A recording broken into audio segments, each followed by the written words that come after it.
Today we're going to talk about a book by one of my favorite authors, and that book is Nowhere Burning by Catriona Ward. She writes the twistiest of the twisty books, and I felt like this one actually had a few less twists than some of her others, but it just may be her best book yet, at least in my opinion. I think it's my favorite. I really do. This follows the story of these two kids, Riley and Oliver. They are in a situation where they're in an abusive home. They live with their cousin. Both their parents have passed away, and the cousin is basically starving them. He makes the younger kid, Oliver, carry boxes of bricks up and down the stairs. You know, he eats fried chicken and pies and stuff while they get pretty much nothing but crumbs once in a while. And then he even like palpitates their stomach to make sure they're somehow not like sneaking food and whatnot. So this guy's just like an evil sack of crap. He tells them that they have demons in them or whatever. And the younger one, Oliver, kind of believes this. So the older sister, Riley, she knows she needs to get her brother out of the situation.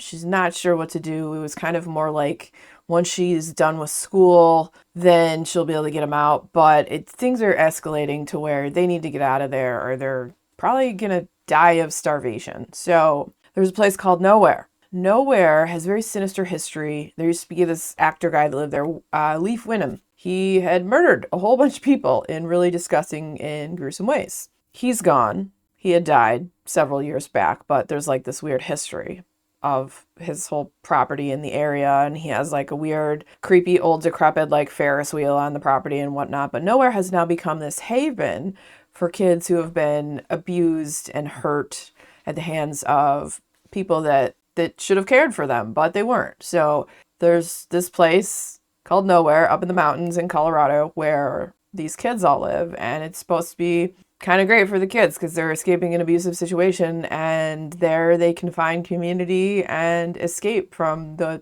pain of the world and all the people that would harm them. There's one day when Riley is walking home and she's followed by this boy. Well, it turns out the boy is actually a girl who just had short hair. She's like, "You're starving.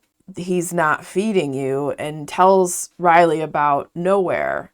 And kind of like, you know, talks it up and this, that, and the other. And it gets to a point where Riley's like, all right, I got to take Oliver and we got to get out of here and just get away from cousin because he's evil. So they one night go in the middle of the night, make their way there.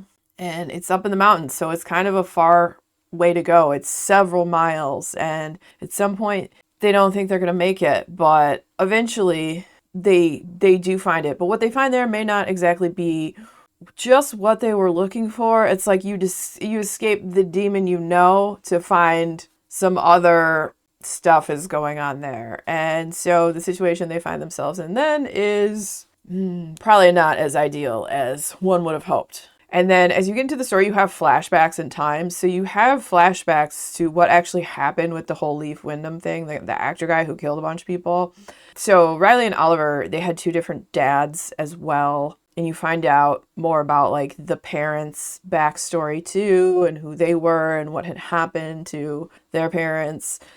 There's a whole lot going on in this, and it's emotional and it's dark and it's weird and it's eerie and it's sad and it's so good. The climax of the story, what happens in the end, it's a fantastic ending. It's a fantastic like hold your attention, like what is going on kind of story. The one twist I caught on to, I would say about 75% of the way through the book. I finally like made the connection, but I think it's because Catriona Ward leads you to that connection. So I believe I was led to that one. I don't think I was like super smart about it, but I was like, oh, yep, okay. But yeah, there's a few twists still. As I said, she's the twistiest of twisty authors, and I love that about her. But this one, like, I don't know what it was about the story that I love so much more than like some of the other ones. I think my two other favorites would probably be like The House on Needless Street and then Sundial. Oh, and I know a lot of people too thought Looking Glass Sound was weird, and not everyone liked that one. I love that one too. I thought that one was also pretty great. But this one, I don't know. It's like a little bit of that like Lord of Flies vibe, which is like something I read about before I picked it up, and I was like, it's not as like hardcore as that though. Lord of the Flies was way more, I remember reading that when I was really young, and I was like, it was kind of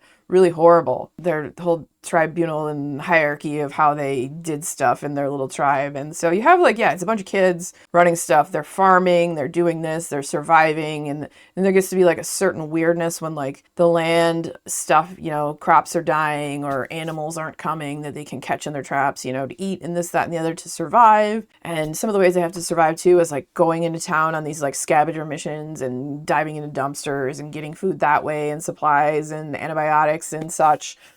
But I felt like that community wasn't as effed up as the Lord of the Flies community. It was a little bit better, but it was still really effed up because there's they have worship there in their community. And they kind of get into why they do that, you know, having something to believe in instead of nothing to believe in. But what they worship and what they do, and then what they do when the land seems to be like going fallow and not producing for them. It almost seems like the land is sentient and it wants something. What does the land want? Oh, is it a spoiler if I say what the land wants? Probably. So I'm not going to tell you. The land wants something. Maybe it's the land. Maybe it's a ghost that wants something. You know, you'll have to read it to find out. If you like Catriona Ward, if you like twisty horror, if you like a story that's like dark and emotional, kind of is enthralling, then Nowhere Burning would highly recommend. Do you have a favorite Catriona Ward book? Let me know down in the comments. I'm always curious. I think there's like one or two I haven't read. I have read Little Eve. You may have noticed I didn't mention that one of my favorites because it wasn't. I thought it was okay. I feel like I was just more disturbed by that one than anything because it was about a family that was real effed up. And that one, I don't know if it sat well with me. And then, you know, sometimes that's the point of horror, but that one I didn't like. Is there some other ones too? I think there's maybe one or two others that she's written. I don't know. And I'll honestly how many books she's written, but I've read, I think, most of them. So yeah, let me know what your favorite is. Sorry, I got caught up and ran off on a tangent on that one. And if you enjoyed hanging out today, hit that subscribe button, come back and see me again, and we'll talk about more bookish things and weird stuff.